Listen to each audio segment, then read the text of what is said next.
L'ennemi de la nouvelle vérité, c'est l'ancienne erreur, dit Aimé Michel Chitembo, l'envoyé de Christ de ce temps.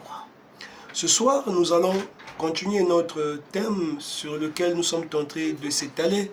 Comment reconnaître l'envoyé de Jésus-Christ en ce temps apostasique? Nous avons déjà apporté quelques éléments concernant comment reconnaître un envoyé de Jésus-Christ, notamment que l'envoyé de Jésus-Christ vient vers un peuple précis.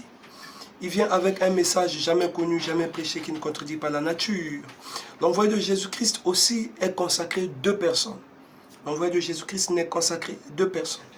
Il est établi par le Seigneur Jésus-Christ lui-même, qui lui confie une mission qu'il va accomplir vers un peuple précis. Alors aujourd'hui, nous allons prendre encore quelques éléments.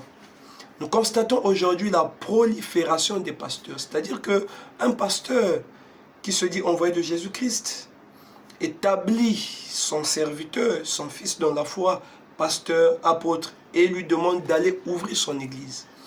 Alors nous disons que ça, c'est un banditisme spirituel que nous constatons, parce que l'apôtre Paul ne s'était jamais séparé de Tite, l'apôtre Paul ne s'était jamais séparé de Timothée, l'apôtre Pierre ne s'était jamais séparé de Jean, de Jacques. Tous ont travaillé ensemble, tous les apôtres ont travaillé sous la tutelle de Pierre. Et tous ceux qui étaient avec Paul ont travaillé sous la tutelle de l'apôtre Paul. Pourquoi aujourd'hui nous avons de ces pasteurs-là qui consacrent des pasteurs pour leur demander d'aller ouvrir les églises? Nous ne comprenons plus qu'est-ce qu'une église.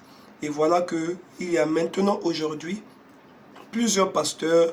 Il y a le banditisme spirituel qui s'est installé au milieu de l'église, causé par l'erreur qui, en ce temps, était une vérité. Un envoyé de Jésus-Christ ne se sépare pas de ses enfants. Un envoyé de Jésus-Christ est le ministre établi par Dieu lui-même. Il est le ministre, il est le cerveau. Ses enfants sont des membres.